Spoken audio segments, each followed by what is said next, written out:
सरकार labour code जारी करते हुए ये ऐलान किया है कि सारे मजदूरों को न्यूनतम वेतन देंगे और जो है जिसने 6 महीने भी काम किया है उसको ग्रेट्युटी भी देंगे। ये अखबार में हर दिन एडवर्टाइजमेंट आता है, लेकिन इसका जो हकीकत क्या है, ये देश के अंदर में सरकार, केंद्र सरकार खुद जो है एम्प्लॉयर है, 1 करोड़ से ज्यादा महिला मजदूर है जो अलग अलग योजनाओं के अंदर में, तो मजदूरों को कोई भी श्रम कोड के अंदर में उनको उसके अंदर में मजदूर मान नहीं रहा है। जैसे आंगनवाड़ी, आशा, मिड डे मील वर्कर समेत जो वर्कर है उसको मान्यता ही नहीं है कि वो लेबर कोई श्रम कानून के अंदर में आते ही नहीं है। तो वो 1 करोड़ महिला मजदूरों को ना न्यूनतम वेतन मिलता है, ना कोई सोशल सिक्योरिटी है, ना कोई भी वर्किंग कंडीशन उनका इसके दायरे में आता नहीं है। और ये जो सबसे बड़ी जो एक्सप्लॉइटेशन है, और इसमें सबसे ज्यादा महत्वपूर्ण है कि सरकार खुद इसका एम्प्लॉयर है। जैसे आंगनवाड़ी वर्कर को 4,500 रुपया प्रति महीना मिलता है और 2,250 रुपया हेल्पर को मिलता है। आशा वर्कर तो पीस रेट में काम करता है, केंद्र सरकार का तय किया हुआ है 2,000 रुपया महीना ही वो उसके अंदर महीने में वेतन है। तो इस हालात में, और सबसे ज्यादा खराब स्थिति है ये जो देश के स्कूलों में मध्याह्न भोजन पकाने वाले जो मध्याह्न भोजन कर्मचारी है उनका है। उनको मात्र 1,000 रुपया महीने में मिलता है, वो भी पूरे साल में 10 महीने के लिए।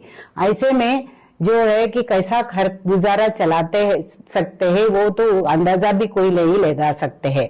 और इतना जो ये परिस्थिति के अंदर में काम करने वाले के नाम में एक शब्द भी नहीं बोला है, फिर भी सरकार वो दावा करता है कि सबको न्यूनतम वेतन लागू करेंगे श्रम कोड आने के बाद में। ये एकदम झूठ है।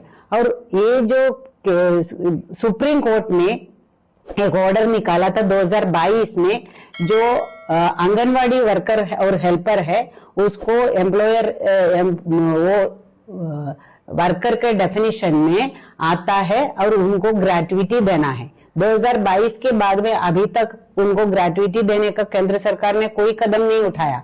फिर भी वो दावा करते हैं कि 6 महीने में काम करने वाले को ग्रेट्युटी देंगे। जिस 6 महीने में काम करने वाले को कितना ग्रेट्युटी मिलेगा? जो 50 साल में काम करते हैं, 30 साल 35 साल काम करते हैं, उसको ग्रेट्युटी देने का कोई कानून ही नहीं बनाया है।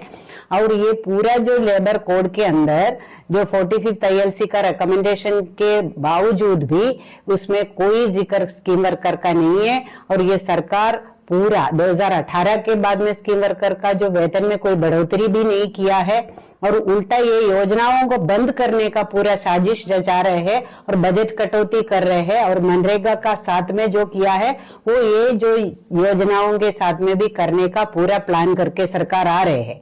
तो इसी में पूरे देश के जो योजना कर्मी है, स्कीम वर्कर्स है, आंगनवाड़ी, आशा, मिड डे मील वर्कर समेत सारे गुस्से में हैं। उनका आंदोलन जारी है और जो 12 फरवरी का जो हड़ताल के अंदर सबसे ज्यादा संख्या में वो सड़क में उतरेंगे और बाकी लोगों को भी इस आंदोलन में लेके आने का वो काम करेंगे।